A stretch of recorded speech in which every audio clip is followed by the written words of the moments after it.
नमस्कार, स्वागत है आपका कमोडिटी नाउ में। मैं हूं विश्व मोहन सिंह, जहां हम आपको कमोडिटी मार्केट की तमाम बड़ी खबरें तो बताते ही हैं, साथ ही आपके लिए इंट्राडे, पोजिशनल और लॉन्ग टर्म के हिसाब से भी बेहतरीन कॉल्स भी लाकर देते हैं। इसके अलावा आपको हाजिर बाजार की तमाम खबरें भी आपके लिए लेकर आते हैं। लेकिन आज सबसे पहले बात होगी मेटल्स की, क्योंकि मेटल्स में जिस तरह की खबरें लगातार आ रही है और अब यहाँ से दबाव दिखना शुरू हो गया है, तो इसलिए अब यहाँ से क्या होगा, मेटल कहाँ पर जाकर सेटल होगा, ऊपर की तरफ या नीचे, तमाम खबरें होंगी और क्या आउटलुक है पूरे बेस मेटल सेक्टर का। और इस पर बात करने के लिए हमारे साथ तीन खास मेहमान हैं।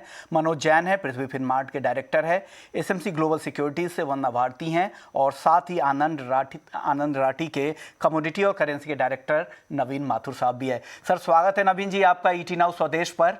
सबसे पहले बेस मेटल्स का आउटलुक आपसे जानना चाहेंगे, क्या लग रहा है मेटल में क्या हो रहा है, क्या अब यहाँ से नरमी के संकेत दिख रहे हैं आपको? नमस्कार विश्व मोहन जी। नमस्कार सर। आई थिंक नमस्कार। सो थोड़ा सा दबाव बना है बेस मेटल्स में, रिस्क एसेट्स और थोड़ा जो इकोनॉमिक डेटा आया यूएसए और चाइना इकोनॉमी का जो Q3 जीडीपी नंबर आए वो थोड़ा पॉजिटिव नहीं है मार्केट्स के लिए। जहां तक बात करें इन्वेंट्री, एलएमई स्टॉक्स और इन्वेंट्री की, तो वो भी डेफिसिट पर है। ओवरऑल ट्रेंड तो पॉजिटिव ही है बेस मेटल के लिए, पर क्योंकि हमने एक बहुत तेजी देखी है कुछ हाल फिलहाल में एंटायर बेस मेटल पैक में, तो थोड़ा करेक्शन आना जायज है। और मेरे ख्याल से जो ट्रिगर हुई है न्यूज, इकोनॉमिक डेटा या तो जीडीपी नंबर है चाइनीज इकोनॉमी के, उसकी वजह से थोड़ा सा डेफिनेटली इम्पैक्ट आया है। अगर इंडस्ट्रियल प्रोडक्शन की भी बात करें चाइना में, तो वो भी तकरीबन 3% के आसपास ही बढ़ी है, अगेंस्ट 5 या 4% के आसपास जो पिछले महीने था।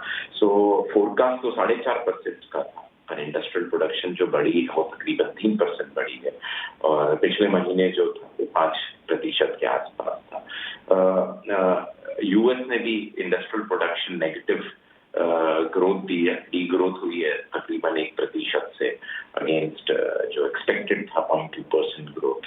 सो ओवरऑल जो ट्रेंड है वो थोड़ा सा दबाव रख रहा है बेस मेटल्स में, तो इसलिए शॉर्ट टर्म में थोड़ा सा दबाव बन सकता है। Overall fundamentals are still strong. The US central bankers are pushing liquidity. The stance is pro-economic growth. तो उसके चलते मुझे लगता है कि बेस मेटल्स की डिमांड बनी रहेगी, और मतलब कि लॉन्ग टर्म में तेजी का रुख ही रह सकता है। नरमी सिर्फ शॉर्ट टर्म के लिए, पर अगर किसी को इंट्राडे में काम करना है तो मेरा मानना ये है कि जिंक को सेल करा जा सकता है तकरीबन 300 के लेवल के आसपास, 298 300 लेवल के आसपास। स्टॉप लॉस जरूर लगाइए क्योंकि मार्केट काफी वॉलेटाइल है, तो 304 का स्टॉप लॉस लगा के टारगेट जो है नीचे की तरफ तकरीबन 292 291 के देखे जा सकते हैं। सिमिलरली कॉपर भी थोड़ा सा राइज पे सेल करना चाहिए 790 के लेवल्स के आसपास। स्टॉप लॉस लगाइए 796 का, एंड टारगेट जो है 775 के इंट्राडे में देखे जा सकते हैं। ओके। और सर, इसके अलावा निकेल और एल्युमिनियम को लेकर क्या आउटलुक है आपका? लगता है निकेल में भी प्रॉफिट बुकिंग होगी, एल्युमिनियम में भी प्रॉफिट बुकिंग होगी। जो अभी भाव चल रहा है निकेल का तकरीबन MCX 1544 के आसपास है, तो एक बहुत स्ट्रॉन्ग सपोर्ट है 1538 के आसपास, और अगर वो टूटता है तो 1530 तक देखा जा सकता है। प्रॉफिट बुकिंग पूरे बेस मेटल्स में रहेगी MCX, इवन एल्युमिनियम भी प्रॉफिट बुकिंग के दायरे में है। तो जो अभी 244 के आसपास का विश्व मोहन जी भाव चल रहा है, वो तकरीबन 282 281 के आसपास, 241 242 242 241 के आसपास देखा जा सकता है। ओके, तो ये आपके कुछ ऐसे आउटलुक है कि अगर लॉन्ग टर्म व्यू बनाना है तो यहाँ पर तेजी का ट्रेंड बना रहेगा, लेकिन शॉर्ट टर्म और इंट्राडे के लिहाज से अगर आपको ट्रेडिंग करनी है तब यहाँ पर आपको बेच कर जाना चाहिए। और जो जिंक का टारगेट दिया है उन्होंने 291 का दिया है, यहाँ पर 304 रुपये का आपको यहाँ पर स्टॉप लॉस लगाना है। कॉपर का टारगेट है 775 रुपये का, 796 796 रुपये का यहाँ पर स्टॉप लॉस लगा ले। और निकेल भी नीचे की तरफ 1520 रुपये तक जा सकता है, और एल्युमिनियम में भी हल्की नरमी की उम्मीद है। शुक्रिया नवीन जी। जी, तमाम बेस मेटल्स पर चर्चा करने के लिए, फंडामेंटल्स भी बताने के लिए और ट्रेड के लिहाज से भी आपने अपनी राय रखी। हमारे साथ वंदना भारती और मनोज जी भी है। वंदना जी, आपको क्या लग रहा है बेस मेटल्स में कहाँ आपको आज अगर कोई ट्रेड करना चाह रहा है तो आप क्या बेचने की सलाह देंगे? विश्वनाथ जी, सबसे पहले तो ट्रेंड को यहाँ पे फॉलो करना होगा। यहाँ पे हायर साइड से प्रॉफिट बुकिंग है और ये मुझे लग रहा है कि कंटिन्यू यहाँ पे रहेगा। और इस बार 2021 में जो मूव आई थी बेस मेटल्स में, उसमें ईटीएफ का भी, बेस मेटल ईटीएफ का भी काफी रोल था और मुझे लग रहा है कि वहां से भी आउटफ्लोज जो है वो हो रहे हैं। तो मेरे ख्याल से अभी यहाँ पे सेलिंग साइड में बने रहना चाहिए। इनफैक्ट मुझे जिंक में भी लग रहा है कि प्राइसेस नीचे की तरफ, इनफैक्ट 4-5 रुपए की गिरावट जो है वो देखने को मिलेगी। कॉपर मुझे लग रहा है कि ऑलरेडी 811 से नीचे की तरफ आ रहा है, लेकिन और डाउनसाइड यहाँ पे ड्यू है। 782 पे एक बार सेलिंग इनिशिएट करना चाहिए। मुझे लग रहा है 777 के प्राइसेस आएंगे, 785 का एक स्टॉप लॉस लगा के चलना होगा। दूसरी कमोडिटी विश्वमान जी यहाँ पे निकल है। निकल में भी मुझे लग रहा है कि प्राइसेस नीचे की तरफ मूव हो सकते हैं। एक बार यहाँ पे 1542 पे भी अगर हम सेलिंग इनिशिएट करते हैं तो 1520 का यहाँ पे टारगेट जो है इजिली यहाँ पे आ सकता है। इसके लिए स्टॉप लॉस लगाना होगा 1552 का। और विश्वमान जी, थोड़ा सा यहाँ पे हम शॉर्ट टर्म देखें निकल में, तो मुझे लग रहा है प्राइसेस एक बार 1510 की तरफ भी यहाँ पे जा सकते हैं। तो मेरे ख्याल से जो चाइना का डेटा आया है वो यहाँ पे थोड़ा सा डिप्रेस कर रहा है इस मार्केट को, कि 30-40% जो कंजम्पशन है वो चाइना यहाँ पे कंट्रीब्यूट करता है। दूसरी चीज ये है कि वहाँ का रियल एस्टेट भी एक कंसर्न है और अभी उन्होंने 100 मिलियन यूरोन का एक इंजेक्शन किया है, अपने उस पे शॉर्ट टर्म लोन वहां पे दिया है, तो उसका भी एक इम्पैक्ट मार्केट पे देखने को मिल रहा है। ये एक इंडिकेशंस दे रहा है कि थोड़ा सा सीरियस प्रॉब्लम यहाँ पे है चाइनीज इकोनॉमी में। तो मेरे ख्याल से यहाँ पे प्राइसेस जो है यहाँ पे करेक्शन मोड में रहेंगे। लेकिन यहाँ पे बिल्कुल मैं एग्री कर रही हूँ, ये जो फेज है करेक्शन का टेम्पररी फेज है और यहाँ पे फिर से एक बार रिवाइव होगा, नीचे की तरफ से डिमांड जो है वो रिवाइव होगा, क्योंकि यहाँ पे हमें देखना होगा कि शिपमेंट हर्डल्स ऑलरेडी हैं। और दूसरी चीज है विश्वमोहन जी की काफी सारे माइंस भी यहाँ पे जो प्रोडक्शन है वो यहाँ पे हॉल्ट पे है, तो उसका भी इम्पैक्ट लॉन्ग टर्म में देखने को मिलेगा।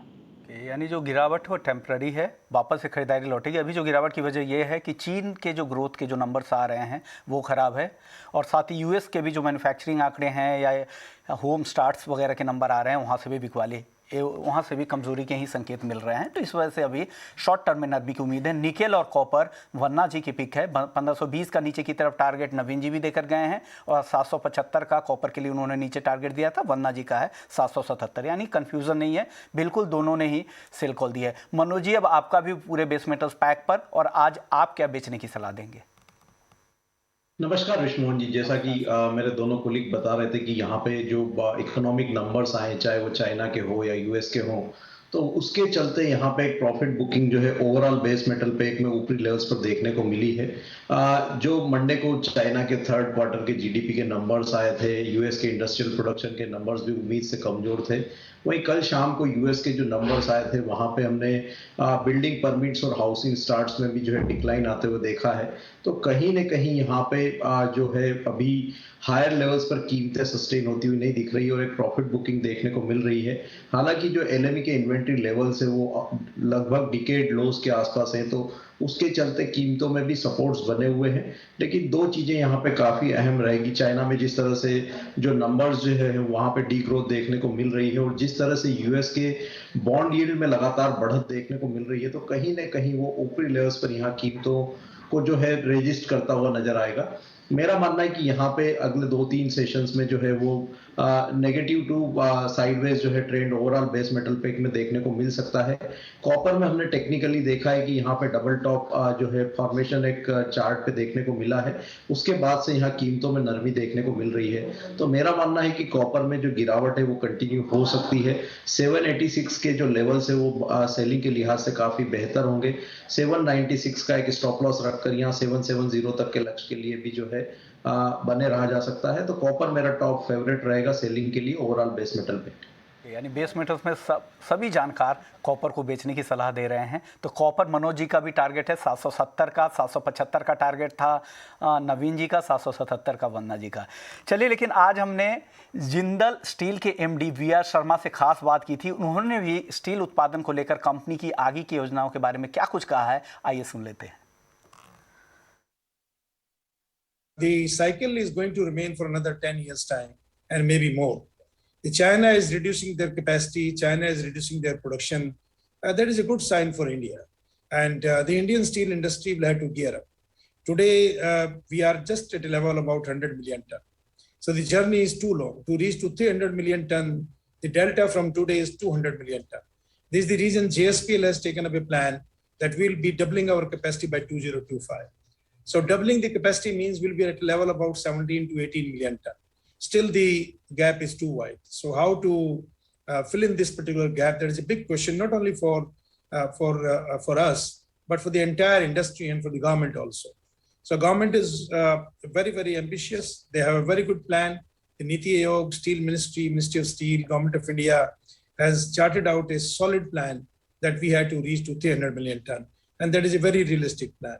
So I think this particular cycle will continue for 1 decade. Okay, यानी 1 डेकेड तक पूरे स्टील इंडस्ट्री का जो साइकिल है वो बढ़िया रहेगा और जिस तरह से चीन में उत्पादन कम हो रहे हैं इसका यहाँ पर फ़ायदा इंडियन स्टील इंडस्ट्री को होगा, ऐसा उनका मानना है। चलिए अब आगे बढ़ते हैं और बात कर लेते हैं गोल्ड और सिल्वर को। मनोज जी, चांदी को लेकर क्या है? बेस मेटल्स में तो कमजोरी आई है लेकिन चांदी अभी भी मजबूती दिखा रही है। क्या प्रेशियस मेटल्स में जो तेजी है उसका फ़ायदा यहाँ पर चांदी उठा रही है? क्या लग रहा है मनोज जी अब यहाँ से? बिल्कुल, यहाँ पे चांदी को प्रीशियस मेटल्स का जो है वो सपोर्ट मिलता हुआ दिख रहा है और हमने देखा था कि ये काउंटर काफी लंबे समय से लगाड़ रहा था और एक लंबा कंसोलिडेशन यहाँ पे कीमतों में देखने को मिला था। उसके बाद हमने कीमतों में मजबूती आते हुए देखी है। कल यहाँ 2% से भी अधिक के गेन्स जो है वो देखने को मिले थे। मेरा मानना है कि यहाँ पे 65,300 से 65,500 के रेंजेस में फिर एक बार स्ट्रॉन्ग रेजिस्टेंस देखने को मिलेगा। तो बाइंग का अगर पोजीशन हो तो उसको 64,200 के स्टॉप लॉस से बने रहा जा सकता है, लेकिन ऊपर में 65,300 से 500 के रेंजेस में एक बार यहाँ मुनाफा वसूली की रणनीति रखना चाहिए, क्योंकि हमने काफी लोअर लेवल से कीमतों में रिबाउंड आते हुए देखा है। तो ऊपरी लेवल्स पर फिर एक बार रेजिस्टेंस बनेंगे तो यहाँ पे ये लेवल्स जो है वो प्रॉफिट बुकिंग के लिहाज से बेहतर होंगे। वहीं अगर सोने की बात करें तो मेरा मानना है कि यहाँ पे मजबूती जो है वो कंटिन्यू हो सकती है। जिस तरह से जो ओवरऑल चाइना और यूएस के जो नंबर्स हैं इकोनॉमी के, वहां पे गिरावट देखने को मिली है। डॉलर इंडेक्स भी जो है 3 सप्ताह के निचले स्तर पर कल जो है फिसलता हुआ दिखा था, तो जिसके चलते एक बार फिर सोने में यहाँ पे जो है मजबूती देखने को मिली है। फेस्टिव डिमांड काफी अच्छी है और ओवरऑल जो है ग्लोबल इन्फ्लेशन के कंसर्न्स को देखते हुए भी यहाँ पे सोने में फिर एक बार मजबूती देखने को मिल रही है। मेरा मानना है कि गोल्ड में आज के इंट्राडे के सेशन में 47,300 के जो लेवल्स है वो बाइंग के लिहाज से बेहतर होंगे। 47,100 का एक स्टॉप लॉस लगाएं। 47,600 तक के लक्ष्य के लिए जो है यहाँ पे बने रहा जा सकता है। वहीं थोड़ा सा मीडियम टर्म की अगर बात करें तो मेरा मानना है कि कीमतें एक बार फिर 48,000 तक के लेवल्स यहाँ दिखा सकती है। तो सोने में यहाँ पे बाय ऑन डिप की रणनीति अभी भी बरकरार रहेगी। यानी गोल्ड खरीदने की सलाह है 47,600 के टारगेट के लिए इंट्राडे के लिए, और पोजिशनल अगर आपका नज़रिया है तो 48,000 48,000 तक के भी लक्ष्य आपको गोल्ड में दिख सकते हैं। वंदना जी, आपका व्यू गोल्ड और सिल्वर पर? जी विश्वमोहन जी, काफी अच्छे से यहाँ पे एक्सप्लेन करा है मनोज जी ने। मैं कुछ बस ऐड करना चाहती हूँ यहाँ पे विश्वमोहन जी। 94.5 बहुत स्ट्रॉन्ग रेजिस्टेंस है यहाँ पे डॉलर इंडेक्स के लिए और लग नहीं रहा है कि फिलहाल वो इसको ब्रीच करेगा। अगला जो सपोर्ट है डॉलर इंडेक्स के लिए 93 है। और आप देखिए तो एक साइकिल की तरह है, जितने भी रिस्कियर एसेट है, आप कमोडिटीज की बात करें, चाहे वो एनर्जी काउंटर हो या बेस मेटल काउंटर है, ये करेक्शन फेज है और सेफ हेवन बाइंग जो कि बिल्कुल यहाँ पे कम थी वो यहाँ पे रिटर्न आ रही है बुलियन काउंटर में। तो मेरे ख्याल से ये जो थोड़ा सा टाइम है, रिस्कियर एसेट से पैसा जाएगा और सेफ हेवन में पैसा यहाँ पे आएगा। मेरे ख्याल से गोल्ड में यहाँ पे बाइंग बने रहना चाहिए। और सितंबर में जो ETF के आउटफ्लोज थे वो यहाँ पे इनफ्लो हुआ है, तो इनफ्लो मुझे लग रहा है अक्टूबर मंथ में भी कंटिन्यू रहेगा। फिजिकल डिमांड यहाँ पे ऑलरेडी बढ़ रहा है तो इंपोर्ट्स भी बढ़ रहे हैं।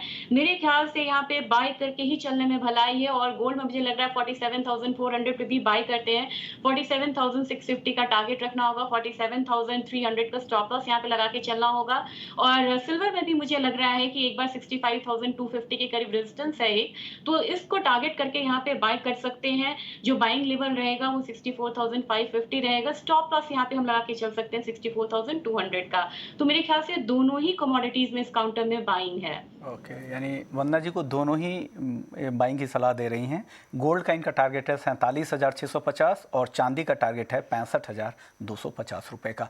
चलिए बात कर लेते हैं कच्चे तेल में, जहां आज दबाव दिख रहा है। ब्रेंट क्रूड $85 के नीचे अपने ऊपरी स्तरों से आधे % की कमजोरी यहाँ पर दिख रही है। मनोज जी, क्या लग रहा है, क्रूड में ये गिरावट बढ़ेगी या फिर से निचले स्तरों पर बाइंग आएगी? एक शॉर्ट टर्म करेक्शन यहाँ पे कीमतों में देखने को मिल रहा है, क्योंकि ओवर प्राइस्ड है कमोडिटी, और हमने देखा है कि ओवरबॉट जोन में जो है वो आते हुए दिख रही है। पिछले कुछ सेशन से हमने देखा है कि एक सीमित दायरे में यहाँ पे ट्रेड देखने को मिल रहा है। कल अमेरिकन पेट्रोलियम इंस्टीट्यूट की जो रिपोर्ट आई थी उसके मुताबिक भी वहाँ लगातार जो है तीसरे सप्ताह इन्वेंट्री में बढ़त देखने को मिल रही है। तो कहीं ना कहीं ये यहाँ पे ऊपरी लेवल्स पर एक रेजिस्टेंस जो है कच्चा तेल दिखाता हुआ नजर आ रहा है। मेरा मानना है कि 84 से $85 पर बैरल के रेंजेस में WTI में यहाँ स्ट्रॉन्ग जो है रेजिस्टेंस बनते हुए दिख रहे हैं। वहीं अगर ब्रेंट की बात करें तो $86 पर बैरल के जो लेवल्स है वहां पर रेजिस्टेंस देखने को मिल रहे हैं।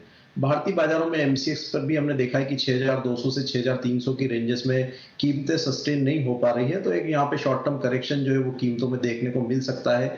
आज के सत्र की अगर मैं बात करूं तो MCX पर 6200 के लेवल्स पर नवंबर वायदा में यहाँ बिकवाली की जा सकती है। 6280 का एक स्टॉप लॉस लगाकर मेरा मानना है कि यहाँ पे नीचे में कीमतें एक बार 6060 तक के लेवल्स जो है वो अगले 1 से 2 सेशन में दिखा सकती है। तो एक यहाँ करेक्शन जो है कीमतों में देखने को मिल सकता है। हालांकि अभी ग्लोबल जो एनर्जी और पावर का क्राइसिस है उसके चलते डिमांड साइड जो है वो काफी स्ट्रांग है। तो लोअर लेवल्स पर फिर एक बार यहाँ सपोर्ट्स देखने को मिलेंगे, लेकिन ओवरबॉट जोन में कमोडिटी है तो यहाँ पे 1 से 2 दिन में थोड़े करेक्शन जो है कीमतों में देखने को मिल सकते हैं।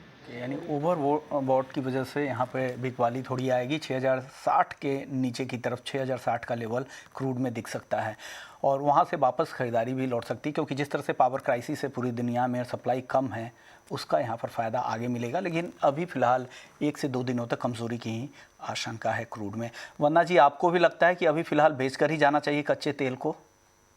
जी विश्व मोहन जी, अगर आप पैटर्न देखें, नेचुरल गैस ने बिल्कुल हाई लगाया था 485 को, अब ये 370 को भी इसने टच करा और पैटर्न सेम था। 3-4 हफ्ते इन्वेंट्रीज बिल्डअप हुई थी और यहाँ पे क्रूड में भी तीसरे हफ्ते यहाँ पे इन्वेंट्रीज जो है बिल्डअप होने की आशंका है। तो मेरे ख्याल से इंडिकेशंस यहाँ पे आ रहे हैं और हायर साइड बिल्कुल ओवरबॉट जोन है यहाँ पे, और यहाँ से एक करेक्शन जो है वो यहाँ पे बनती है। मेरे ख्याल से 6173 के लेवल पे एक बार बाई का सेल इनिशिएट करना चाहिए। 6100 का टारगेट रखना होगा। स्टॉप लॉस यहाँ पे 6210 का लगा के चल सकते हैं। और एक जो बेस्ट बाय कहते हैं कि क्रूड में बनेगा, वो मुझे लग रहा है कि करीब 5900 के लेवल पे फिर से एक बढ़िया बाय यहाँ पे बन सकती है। तब तक मुझे लग रहा है कि ये कमोडिटी थोड़ा सा यहाँ पे करेक्ट होने की उसमें है, फेज में है। ओके, यानी अभी करेक्शन फेज में है तो गिरावट और आएगी। 6000 के नीचे भी फिसल सकता है, ऐसा मानना है। और वन्ना जी को लगता है कि 5900 के आसपास से बेस्ट बाई है, जहां पे आपका रिस्क रिवॉर्ड रेशियो ज़्यादा बेहतर होगा। चलिए अब कुछ एग्री काउंटर्स की भी बात कर लेते हैं। सबसे पहले सोया तेल की बात करते हैं। वन्ना जी अब क्या लग रहा है सोया तेल में अब यहाँ से क्या करना चाहिए? 1250 के आसपास से यहाँ पे क्या खरीदारी करनी चाहिए? जी विश्व मोहन जी, मुझे लग रहा है कि सोयाबीन में जिस तरीके से फॉल आया, 50% से ज़्यादा का फॉल है, यहाँ पे क्रशिंग यहाँ पे बढ़ी है और थोड़ा सा यहाँ पे फेस्टिव डिमांड और विंटर डिमांड जो है वो बिल्कुल साथ साथ में चल रहा है और इसकी वजह से हम लोगों ने लोअर लेवल पे एक बार फिर से बाइंग आते हुए देखा है रिफाइंड सोया ऑयल में। तो यहाँ पे और CPO जो है वो ऑलरेडी यहाँ पे हायर साइड ट्रेड हो रहा है, चाहे BMD हो या फिर MCX हो। तो मेरे ख्याल से इसका जो फायदा है सोया रिफाइंड सोया को भी मिलेगा। 1258 का जो लेवल है वहां पे एक बार बाइंग करनी चाहिए। 1265 का टारगेट होगा। स्टॉप लॉस यहाँ पे 1254 रुपए का लगा के चलना चाहिए और ये बात का ध्यान में रखना होगा विश्व मोहन जी की जो अपसाइड है फिलहाल यहाँ पे लिमिटेड है, तो सेफली 1265 पे प्रॉफिट बुक करके घर जाना चाहिए। ओके, यानी ये आपको टारगेट ध्यान में रखने हैं। 1265 का टारगेट दे रही हैं आप, स्ट्रिक्ट स्टॉप लॉस के साथ ट्रेड करें 1254 का। चलिए बात कर लेते हैं स्पाइसेस को, जहाँ पर एक्सपोर्ट डिमांड काफ़ी बेहतर है, लेकिन ये भी है कि यहाँ पे एडिक्वेट स्टॉक्स है फार्मर्स के पास, ट्रेडर्स के पास जीरा के। तो क्या इसका दबाव जीरे पर बनेगा? मनोज जी क्या लग रहा है, जीरे को लेकर आपका ट्रेड अगर कोई करना चाह रहा है तो कैसे ट्रेड करे? अभी जीरे में हमने काफी लंबा कंसोलिडेशन देखा है और पिछले सप्ताह हमने कीमतों को एक बार 15,000 के पार भी निकलते हुए देखा था, लेकिन ऊपरी लेवल से फिर एक बार यहाँ मुनाफा वसूली देखने को मिली थी। अभी सोइंग का सीजन स्टार्ट हो रहा है और जानकारों का मानना है कि यहाँ पे इस बार जो सोइंग है उसमें गिरावट देखने को मिल सकती है, तो कहीं ना कहीं कीमतों में सपोर्ट बने रहेंगे। जिस तरह से ग्लोबल इकोनॉमी ओपन अप हो रही है तो आगे डिमांड भी जो है वो बेहतर रह सकती है। तो मेरा मानना है कि जीरा में यहाँ पे अब दबाव की गुंजाइश कम है। नवंबर वायदा में 12,500 पर एक स्ट्रॉन्ग सपोर्ट जो है वो कीमतों में देखने को मिला है। तो 14,500 के लेवल्स जो है यहाँ स्ट्रांगली होल्ड हो रहे हैं। तो 14,500 पर जीरा नवंबर वायदा में जो है बाइंग की जा सकती है। 14,350 का एक स्टॉप लॉस रखकर यहाँ 14,800 तक के लक्ष्य लगाए जा सकते हैं। यानी खरीदारी की सलाह है 14,500 पे आप यहाँ पे खरीद सकते हैं और 14,800 के यहाँ पर टारगेट मनोज जी दे रहे हैं। वरना जी स्पाइसेस काउंटर में धनिया एक ऐसा काउंटर है जहाँ पे अब ये उम्मीद है कि मानसून का जो एक्सटेंशन हुआ है, अभी भी बेमौसम बारिश हो रही है कई जगहों में, तो उसका रबी सीज़न में फ़ायदा होगा और कोरिएंडर की फसल बेहतर रह सकती है। तो ऐसे में आप क्या सलाह देंगे, कोरिएंडर में क्या करें? विश्वमोहन जी, फिलहाल देखा जाए तो जितने भी स्पाइसेस हैं एक कंसोलिडेशन कर रहा है, और जितना स्ट्रॉन्ग कंसोलिडेशन होगा ब्रेकआउट भी उतना स्ट्रॉन्ग यहाँ पे होना चाहिए। लेकिन स्पाइसेस में थोड़ा सा लिमिटेड मुझे अपसाइड लग रहा है। फिर मुझे लग रहा है कि कोरिएंडर एक ऐसी कमोडिटी है जिसमें थोड़ा सा अपसाइड अभी बाकी है, जबकि फसल अच्छी होने की उम्मीद है। और मुझे लग रहा है कि 8,010 के लेवल पे एक बार बाई करना चाहिए। 8100 का यहाँ पे टारगेट रखना होगा। स्टॉप लॉस यहाँ पे 79-70 का लगा के हम चल सकते हैं।